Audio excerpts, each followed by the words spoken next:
तो सबसे पहले तो आप सभी जो प्रिय मित्र हैं, आप सभी का हार्दिक स्वागत और हार्दिक अभिनंदन स्टडी टूम परिवार में। आप सभी जानते होंगे कि ये हमारी लगातार सटासट और फटाफट सीरीज का सेशन चल रहा है और कम समय में अधिक जानकारी हमेशा से हमारा जो फार्मूला हो रहा है। और आज भी हम हमेशा की भांति कम समय में अधिक जानकारी और सटीक आंसर पर हम यहाँ पर जो चर्चा है हमारी करने वाले हैं। और आज हम 50 प्रश्नों पर हमारी जो चर्चा रहेगी वो कम से कम समय में हम ज़्यादा से ज़्यादा जो इन्फॉर्मेशन है वो कलेक्ट करने का प्रयास करेंगे। तो आज का हमारा सबसे पहला प्रश्न आ चुका है दोस्तों आपकी स्क्रीन पे, और आपको भी कमेंट सेक्शन में ये बताना है किसी प्रश्न पे डाउट होता है, कुछ कंफ्यूज होता है तो आप ज़रूर बताइएगा। तो शुरू करते हैं पहला प्रश्न। सबसे पहले तो हम कलर जो है ब्लैक कर लेते हैं, ठीक है। और पहला प्रश्न है, किसी वाहन में वैक्यूम बूस्टर में मदद करने के लिए प्रयोग किया जाता है। आप सभी को पता होगा कि जो गाड़ियां होती हैं इनमें वैक्यूम बूस्टर होता है, और हाइड्रोलिक जो ब्रेक होते हैं, हाइड्रोलिक जो ब्रेक होते हैं गाड़ियों में, इनमें भी वैक्यूम बूस्टर आप सभी को पता है लगा होता है।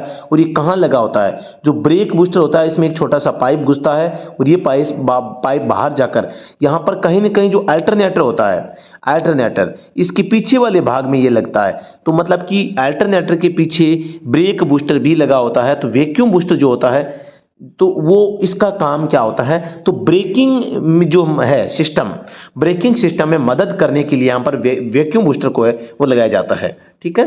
तो वैक्यूम बूस्टर का जो संबंध होता है यहाँ पर ब्रेकिंग सिस्टम से होता है। अगले प्रश्न पे चलते हैं। किसी कार को चालू करते समय एक्सीलेटर को, किसी कार को चालू करते समय एक्सीलेटर को क्या है? जब भी आप गाड़ी चालू करते हैं, स्टार्ट करते हैं, तो आपको कभी भी एक्सीलेटर को पंप नहीं करना चाहिए। अगर आप एक्सीलेटर को पंप करके चालू कर रहे हैं तो कहीं ना कहीं स्टार्टिंग में आपके इंजन में कहीं ना कहीं गड़बड़ जरूर है।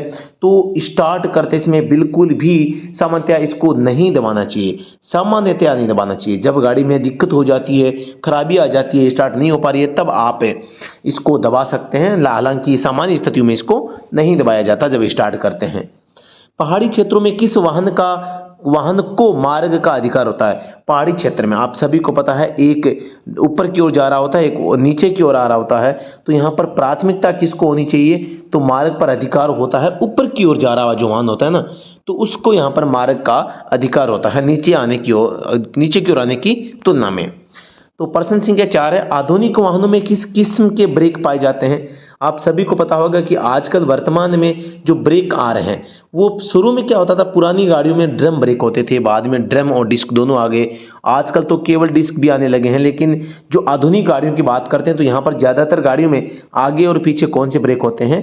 यहाँ पर डिस्क और ड्रम दोनों होते हैं। तो ऑप्शन नंबर सी इसका जवाब सही हो जाएगा। प्रश्न संख्या 5 आपके सामने है, किसी गोल चक्कर पर मार्ग का अधिकार किस यातायात या वाहन को होता है? तो जो गोल चक्कर होता है, माना कि गोल चक्कर इसमें आप एंटर कर रहे हैं या बाहर निकल रहे हैं, तो इसमें जो आपके जो राइट साइड में जो यातायात होता है ना, राइट हैंड की ओर, तो उस यातायात को आपको प्राथमिकता से देखना चाहिए। और चाहे चौराहे के अंदर प्रवेश कर रहे हैं चाहे छोड़ रहे हैं, तो आपको आगे पीछे ध्यान से सावधानी से जो भी वाहन आ रहे हैं, जो भी यातायात है, उसको यहाँ पर आपके कारण असुविधा नहीं होनी चाहिए। तो आपकी दाईं ओर के यातायात का जो है यहाँ पर क्या होता है? मार्ग का अधिकार होता है आपकी तुलना में। प्रश्न संख्या 6 है, वाहन खड़ा या पार्क करने जाने से पहले आपको निम्नलिखित में से क्या करना चाहिए? तो आप सभी को पता है जब भी गाड़ी खड़ी करते हैं तो इंजन को बंद करना चाहिए, इग्निशन लॉक करना चाहिए, चाबी निकाल लेनी चाहिए, हैंड ब्रेक है वो लगा देना चाहिए। जब भी आप कहीं पर भी रोड के ऊपर या कहीं पर भी वाहन को पार करते हैं, सड़क पर या सड़क के किनारे गाड़ी को रोकते हैं, तो इसकी बात हो रही है। अगर रात के समय में अगर आप ऐसा कर रहे हैं तो रात की कंडीशन अलग होती है, पार्किंग लाइट भी ऑन छोड़नी पड़ती है, ठीक है। तो ऑप्शन नंबर यहाँ पर बी राइट आंसर हो जाएगा। प्रश्न संख्या 7 है, सड़क के बीच में दोहरी ठोस रेखाएं क्या सूचित करती है? दोहरी है या डबल रेखा है, और ठोस रेखा है, टूटी हुई नहीं है। तो इसका मतलब होता है जब तक कोई अवरोध न हो आप अपने वाहन को इन रेखाओं के पार नहीं ले जा सकते। जब कोई मतलब अवरोध होता है ना, तो आप मतलब इन दो ठोस रेखाओं को आप पार कर सकते हैं, अदरवाइज आप नहीं कर सकते। किसी आपातकालीन स्थिति में जरूर आप थोड़ा सा सावधानी से इनको पार कर सकते हैं, अदरवाइज नहीं। तो ऑप्शन नंबर बी हो जाएगा। प्रश्न संख्या यहाँ पर 8 है, हर बार जब इंजन ऑयल बदला जाता है तो आप सभी को पता है कि इंजन ऑयल के साथ में ऑयल फिल्टर को भी बदला जाता है। ऑप्शन नंबर डी हो जाएगा। इंजन ऑयल की बात करते हैं तो 15W40 ग्रेड का ऑयल डालते हैं और छोटी गाड़ियों में लगभग 7 लीटर तक ये इसमें ऑयल आता है। और आप सभी को बताना चाहूँगा ये 10,000 किमी पर ऑलमोस्ट यहाँ पे सर्विस करवाई जाती है और सर्विस के समय ही इंजन ऑयल को यहाँ पे बदला जाता है। तो इसके साथ में ऑयल फिल्टर भी बदल दिया जाएगा। प्रश्न संख्या 9 है, सड़क पर सूचनाप्रद संकेत चिन्ह आमतौर पर किस आकृति के होते हैं? सूचनात्मक संकेत पूछे हैं तो आप सभी को पता है सूचनात्मक संकेत चौकोर आकृति में होते हैं, त्रिभुज में चेतावनी होते हैं, गोल आकृति में आदेशात्मक होते हैं। तो यहाँ पर किस कलर में हो जाएगा? आयताकार। ऑप्शन नंबर सी इसका राइट आंसर हो जाएगा। प्रश्न 10 है, बिना गियर वाली मोटरसाइकिल के लिए लाइसेंस प्राप्त करने की न्यूनतम आयु सीमा क्या है?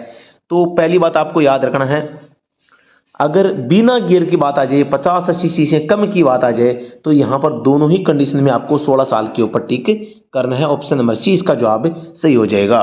यानी या तो बिना गियर की या 50-80 सीसी से कम जो कैपेसिटी का इंजन है उसके लिए यहाँ पर गियर इंजन जो गाड़ी होती है उसके लिए जो आप लाइसेंस बनवाते हैं वो 16 साल की उम्र में बनवा सकते हैं। किसी नए पेट्रोल कार वाहन के लिए एक बार की कर का क्या अभिप्राय होता है? किसी नई पेट्रोल कार वाहन है, निजी वाहन है, तो यहाँ पर आप सबको पता है एक बार की जो कर होता है उसे हम वन टाइम टैक्स भी बोलते हैं। और वन टाइम टैक्स जो होता है यहाँ पर वाहन का पंजीकरण वैध रहने तक कर का भुगतान कर दिया गया है। हालांकि इसका जो जवाब है वो 15 साल तक होता है, लेकिन इसमें ऑप्शन नंबर 1 भी हो जाएगा, वाहन का पंजीकरण वैध रहने तक का कर भुगतान है वो कर दिया जाता है। ठीक है, तो अगले प्रश्न पे चलते हैं। प्रश्न संख्या 12 है, जब कोई मोटर वाहन ऐसी दुर्घटना में शामिल हो जिससे जान माल का नुकसान न हुआ हो तो उसकी रिपोर्ट निकटतम पुलिस थाने में खालिस्तान के भीतर की जाएगी। बिल्कुल, आप चाहे कोई व्यक्ति मरा है नहीं मरा है, कोई एक्सीडेंट खतरनाक था या साधारण था, उसे कोई मतलब नहीं है, तो यहाँ पर आपको पुलिस को इन्फॉर्म करना चाहिए, वो भी 24 घंटे के भीतर। तो ये इसका थोड़ा सा ध्यान रखना है। गाड़ी चलाते समय आप ऐसे चौराहे पर पहुंचते हैं जहां पीली बत्ती लाल बुझ रही है, जल बुझ रही है, जहां पीली बत्ती जल बुझ रही है, ऐसे में आपको क्या करना चाहिए? सीधी सी बात है, जब पीली बत्ती येलो बत्ती है, जल बुझ रही है, फ्लैश हो रही है, तो इसका मतलब है आप धीमा और सावधानी से चल सकते हैं। मतलब कि वाहन धीमा करना, जब ऐसा करके सुरक्षित होना सुनिश्चित हो जाए तभी आगे बढ़ना। मतलब कि आप अगर येलो लाइन ऑन हो रखी है तो आपको वहां पर क्या करना है? गाड़ी को धीमा करना है और सुरक्षित हो तभी आगे बढ़ना है। प्रश्न संख्या यहाँ पे 14 आपके सामने आ चुका है। जब सड़क पर लगातार पीली रेखाएं अंकित हो तो वाहन को क्या करना चाहिए? सभी को पता है पीली रेखाएं अगर लगातार हो ना तो कंटिन्यूअस लाइन, तो यहाँ पर पीली रेखा छूनी या पार करना मना होता है, ओवरटेक करना मना नहीं होता भाई। इन रेखाओं को पार करना मतलब कि यहाँ पे क्षमा मतलब मना होता है। ठीक है, तो ऑप्शन नंबर 1 इसका जवाब हो जाएगा। प्रश्न संख्या 15 है, सभी मोटर वाहन खालिस्तान किस बीमा के द्वारा कवर होनी चाहिए? तो सभी मोटर वाहन है तृतीय पक्ष बीमा से यहाँ पे कवर होनी चाहिए। सीएनजी का अभिप्राय है, आप सभी को पता है हाइड्रोलिक जो सिस्टम होते हैं, हाइड्रोलिक क्या जो फ्यूल होता है, डीजल या पेट्रोल है, इनके बाद में जैसे हाइड्रोजन है, आपकी सीएनजी है, एलपीजी है, ये गैसें क्या है यहाँ पर वैकल्पिक ईंधन का काम करते हैं। तो उसी में जो सीएनजी है, सीएनजी का अभिप्राय पूछा है इसमें, तो कंप्रेस्ड नेचुरल गैस इसका होता है, यानी संपीड़ित प्राकृतिक गैस इसको हिंदी में बोला जाता है। ठीक है, तो अगले प्रश्न पे चलते हैं। गाड़ी चलाते हुए आप एक लंबी ढलान वाली सड़क पर हैं, अपनी वाहन की गति नियंत्रित करने के लिए आपको क्या करना चाहिए? गति नियंत्रण करनी है, ढलान पर आपकी गाड़ी चल रही है तो आपको क्या करना है? गियर बदलकर कम करना है। ऑप्शन नंबर 1 क्या हो जाएगा? राइट आंसर हो जाएगा। इंजन बंद करने वाला काम तो कभी भी आप मत कर देना। इंजन बंद है, न्यूट्रल गियर है, दोनों ही काम आप मत कर देना भाई कभी। और हैंड ब्रेक का प्रयोग भी मत करना भागती गाड़ी में। तो प्रश्न संख्या 18 आपके सामने है। गाड़ी चलाते समय आप रात में एक कार को ओवरटेक कर रहे हैं, आप अवश्य सुनिश्चित करेंगे, क्या सुनिश्चित करेंगे? जब आप आगे चल रही गाड़ी को ओवरटेक कर रहे हैं तो ओवरटेक करने से पहले आप हेडलैम्प को फ्लैश करेंगे, और इसी फ्लैश को साथियों डिपर कहा जाता है। आप सभी को पता होगा डिपर देना, तो डिपर कब दिया जाता है? प्रश्न को पढ़ें। आप रात में एक कार को ओवरटेक कर रहे हैं तो आप अवश्य सुनिश्चित करेंगे कि ओवरटेक करते समय जो डिपर देते हैं तो वो डिपर आप रात के समय में है वो दे सकते हैं, और अवश्य दें, तो देना भी चाहिए, ताकि रात्रि का जो समय होता है इसमें आगे चल रहे वाहन को ये सुनिश्चित हो जाता है कि कोई हमें ओवरटेक करना चाह रहा है। ओवरटेक करने से पहले आप हेडलैम्प को फ्लैश करेंगे। हेडलाइट फ्लैश करते इसमें हेडलाइट की हाई बीम ऑन होती है, सभी को पता होगा। गाड़ी चलाते इसमें कोहरे की स्थिति में वाहन की हाई बीम लाइट का प्रयोग करना क्या होता है? आप सभी को पता है कि कोहरा जब होता है, कोहरे में फॉग लाइट इस्तेमाल की जाती है या लो बीम इस्तेमाल की जाती है। तो यहाँ पर जो है कौन सा राइट आंसर हो जाएगा? बुरा होता है कोहरे में हेडलाइट को ऑन रखना। बुरा होता है क्योंकि यह वापस परावर्तित होता है और चकाचौंध होने से बचाता है, या चकाचौंध कर सकता है, बचाता क्या है? क्योंकि ये बुरा होता है, क्योंकि ये वापस परावर्तित होता है और चकाचौंध कर सकता है। पर्सन सिंह या 20 है, ब्लाइंड स्पॉट या अंध स्पॉट या स्पष्ट स्थान क्या होता है? आप सभी को पता होगा रोड के कुछ ऐसे दृश्य होते हैं जो कि न तो रियर व्यू मिरर में दिखाई देते हैं न साइड मिरर में दिखाई देते हैं। रियर व्यू मिरर जो केबिन में लगा होता है, साइड मिरर जो कि गाड़ी के साइड की जगह स्थान बताता है। तो ब्लाइंड स्पॉट क्या होता है? यहाँ पर चालक के रियर व्यू मिरर या दर्पण, साइड दर्पण में नहीं दिखने वाले जो स्थान होते हैं ना, वो ब्लाइंड स्पॉट कहलाते हैं। ढलान पर या डाउन हिल न्यूट्रल गियर में वाहन चलाना खतरनाक होता है क्योंकि ये किसको शोभा देता है? ये ब्रेकिंग कार्यकुशलता को प्रभावित करता है और ब्रेकों को फेल कर देता है। तो इसका भी ध्यान देना है। पर्सन सी के 22 है, मोटर वाहन में laminated safety wind screen glass वह होता है जो टूटेगा नहीं और जिसमें दोहरे ग्लास के बीच प्लास्टिक की एक परत पेस्ट है वो की गई होती है, और इसमें ए और बी दोनों। तो यहाँ पर जो laminated safety wind screen glass होगा वो टूटेगा भी नहीं, और यहाँ पर जो है वो इस टाइप से होता है जिससे दोहरे ग्लास के बीच प्लास्टिक की एक प्लास्टिक परत पेस्ट की गई होती है, जिससे कि वो बिखरता नहीं है और अधिकतम चोटों से की बजाय न्यूनतम चोटें सुनिश्चित करता है, और यहाँ पर व्यक्ति घायल होने से बच जाता है विंड स्क्रीन टूटने के बावजूद भी। ऑप्शन नंबर सी इसका राइट आंसर हो जाएगा। पर्सन संख्या 23 है, मोटर मार्ग में अपनी गाड़ी चलाते समय अगर आगे का एक टायर फट जाता है, ऐसे में आपको क्या नहीं करना चाहिए? क्या नहीं करना है? स्टीयरिंग व्हील पर पकड़ ढीली करना, तो पकड़ ढीली भी नहीं करनी चाहिए आपको भी। तो आपको क्या नहीं करना है वो बताना है। स्टीयरिंग व्हील पर पकड़ ढीली करना, रोकने के लिए पूरी जोर से ब्रेक लगाना, ए और बी दोनों, ए व बी दोनों इसमें ऐसा है भाई, ठीक है। और हेडलाइट जलाना, दूसरे चालकों को सतर्क करने के लिए हॉर्न बजाना।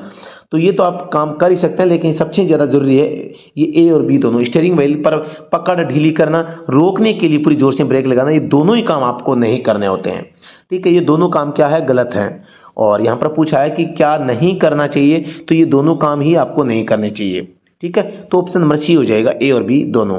प्रश्न संख्या 24 है, पेट्रोल वाहन के इंजन में उत्सर्जित जहरीली गैस क्या होती है? तो पेट्रोल इंजन होता है, इसमें जहरीली गैस की बात करते हैं तो CO जो गैस है ना, ये सबसे ज़्यादा खतरनाक गैस होती है। तो कार्बन मोनोऑक्साइड इसका राइट आंसर हो जाएगा, ऑप्शन नंबर बी। प्रश्न 25 है, सभी आधुनिक कारों में संघनन प्रणाली में होता है। संघनन प्रणाली का मतलब है चिकनाई प्रदान करना, या जो गाड़ी में इंजन ऑयल होता है वो संघनन का काम ही करता है, पुर्जों को आपस में घिसने से बचाता है, टूटने फूटने से बचाता है। तो जो आधुनिक कारें हैं इनमें संघनन प्रणाली का कौन सा जो पंप है यहाँ पे काम आता है? तो रोटर टाइप पंप अभी काम में आ रहा है, ऑप्शन नंबर बी इसका राइट आंसर हो जाएगा। किसी वाहन में अल्टरनेटर का कार्य क्या होता है? आप सभी को पता है अल्टरनेटर का काम है यहाँ पर बैटरी को चार्ज करना या रिचार्ज करना। तो बैटरी आवेशित या चार्ज करना, ऑप्शन नंबर डी इसका जो राइट आंसर है हो जाएगा। प्रश्न 27 है, किसी वाहन में क्लच सामान्यतया का स्थान के बीच स्थित होती है। तो क्लच किसके बीच में स्थित होती है? आप सभी को पता है इंजन और गियरबॉक्स के बीच में यहाँ पर जो है क्लच स्थित होती है, ऑप्शन नंबर सी इसका राइट आंसर हो जाएगा। प्रश्न 28 है, ऑटोमोबाइल में टायर रोटेशन का प्रयोजन होता है। टायर को रोटेट क्यों किया जाता है? टायर को रोटेट इसलिए किया जाता था कि उसकी जो असमान घिसावट है ना वो कम हो जाए और उसकी उम्र बढ़ती है। तो जीर्ण कम करना, बेहतर सवारी प्राप्त करना, जीर्ण एक समान करना, प्लाई सेपरेशन से बचना। तो इसका राइट आंसर हो जाएगा जीर्ण एक समान रखना। प्रश्न संख्या 29 है, ऑटोमोबाइल में ब्रेक ड्रम और खालिस्तान ब्रेक शू के बीच घर्षणीय प्रभाव द्वारा उत्पन्न होती है।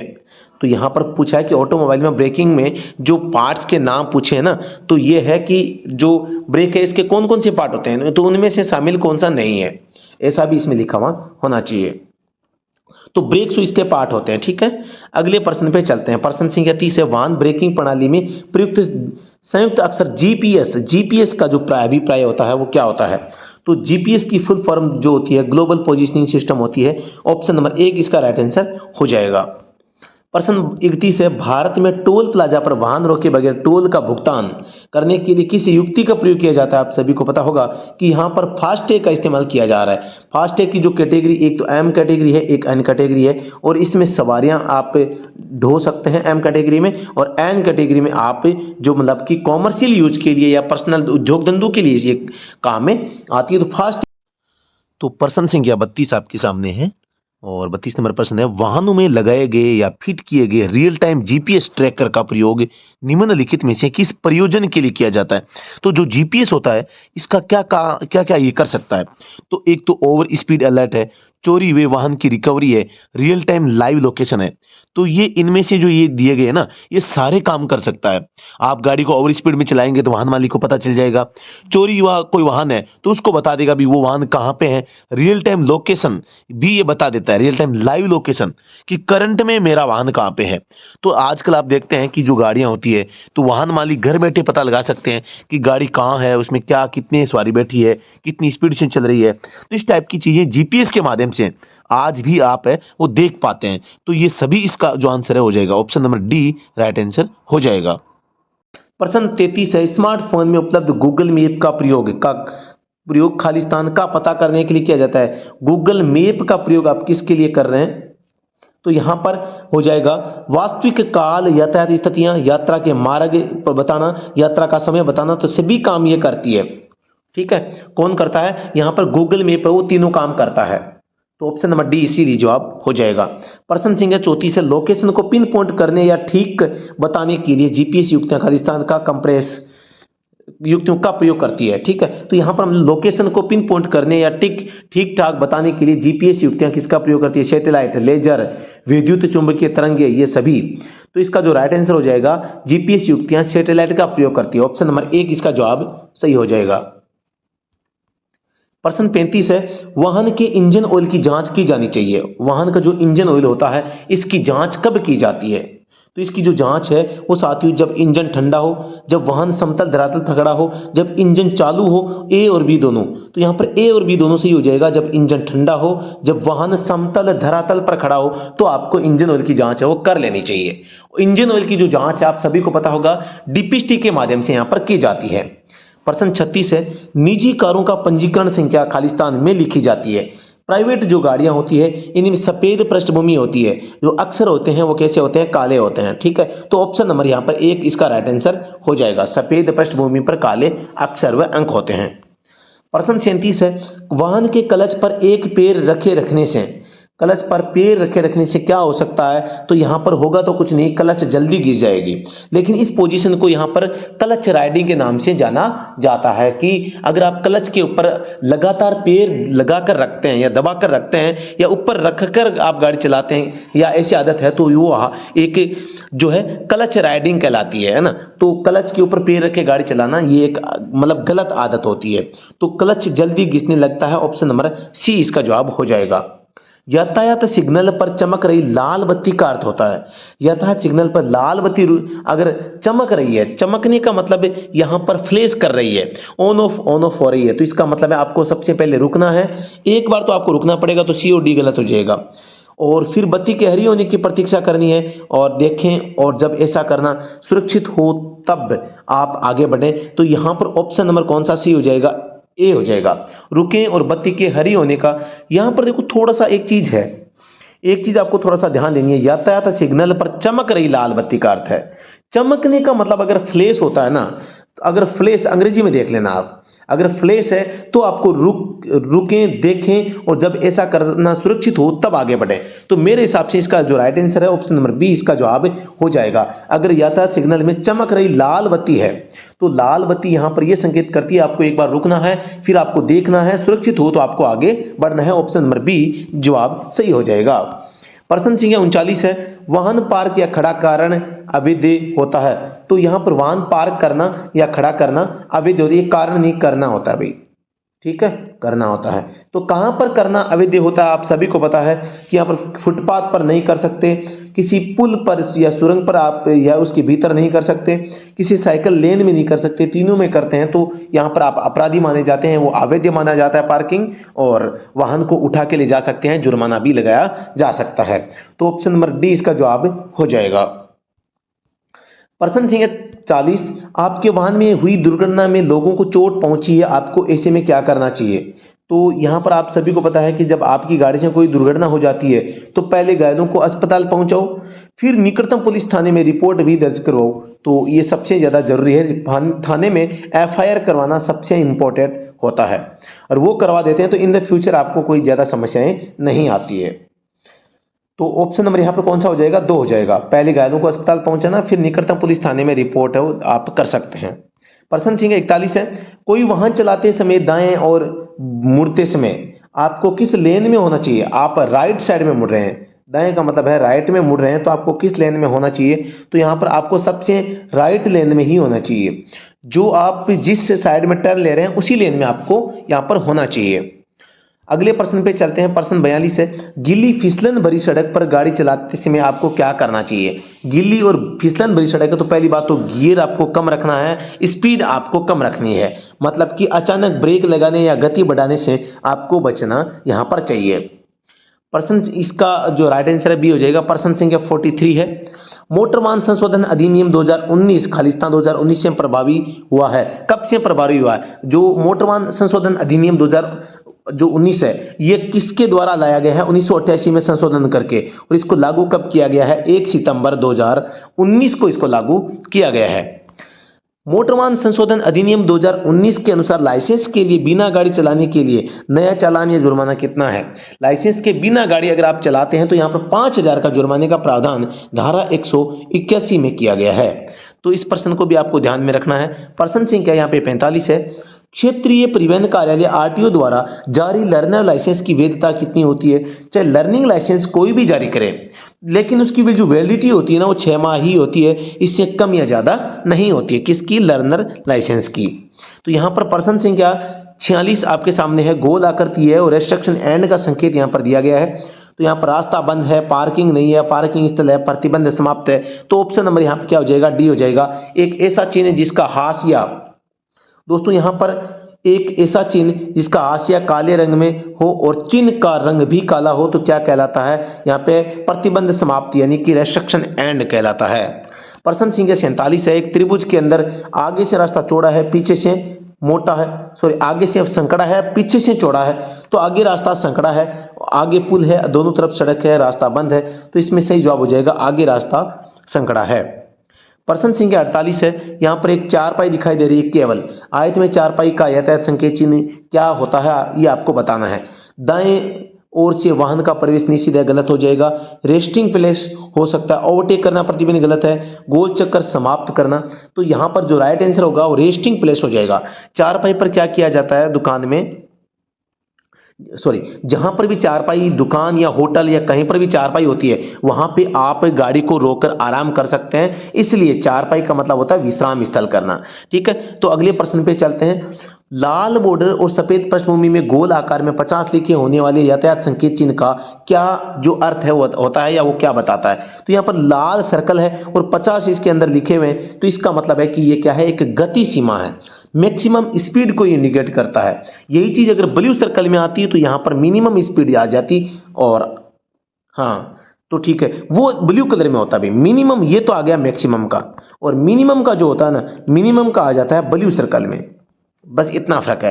प्रश्न संख्या 50 है, ब्लाइंड स्पॉट या अंध स्पॉट स्थान आदि क्या होते हैं? तो ब्लाइंड स्पॉट वो स्थान होते हैं जो चालक के rear view mirror, side mirror में, दर्पण में नहीं दिखने वाले स्थान, मतलब कि न तो रियर व्यू मिरर में दिखता है न साइड मिरर में दिखता है, दोनों ही कांच में या दोनों ही दर्पण में नहीं दिखने वाले जो स्थान होते हैं वो ब्लाइंड स्पॉट के नाम से जाने जाते हैं। तो आज की इस क्लास में हमने थोड़ा सा, हालांकि थोड़ी सी मुझे आज थोड़ा सा डिस्टर्बेंस है और मैं शारीरिक रूप से थोड़ा सा स्वस्थ कम ही हूँ, तो इसलिए थोड़ी सी व्यवधान इस क्लास में आपको देखने को मिला होगा, लेकिन आप थोड़ा सा एडजस्ट कीजिए, 1-2 दिन में स्वस्थ हो जाएंगे और फिर से एक नए जोश और जुनून के साथ में आपके साथ फिर से रूबरू होंगे। तो आप सभी साथी किसी भी ड्राइवर एग्जाम की तैयारी कर रहे हैं तो आप हमारा जो ऑनलाइन बैच है स्टडी एट होम ऐप के ऊपर जाके आप ज्वाइन कर सकते हैं और बेहतरीन आपको तैयारी वहां पर आपको करवाई जाएगी। हर प्रकार का कंटेंट यहाँ पे, चाहे नोट्स हो, चाहे पीडीएफ हो, चाहे आपका वीडियो सॉल्यूशन हो, पुरानी भर्तियों की पेपर है, स्पेशल बुक्स पीडीएफ भी वहां पे है, तो आप उनको भी प्राप्त कर सकते हैं कोर्स के अंदर जाके। तो साथियों, अगर आप बेहतरीन तैयारी करना चाह रहे हैं तो आप तुरंत जो हमारा ऑनलाइन प्लेटफॉर्म है स्टडी एट होम, इसको डाउनलोड करके किसी भी प्रकार के नोट्स को प्राप्त कर सकते हैं। किसी भी प्रकार की सहायता के लिए दिए गए नंबर पर आप संपर्क करें। धन्यवाद। जय हिंद, वंदे मातरम।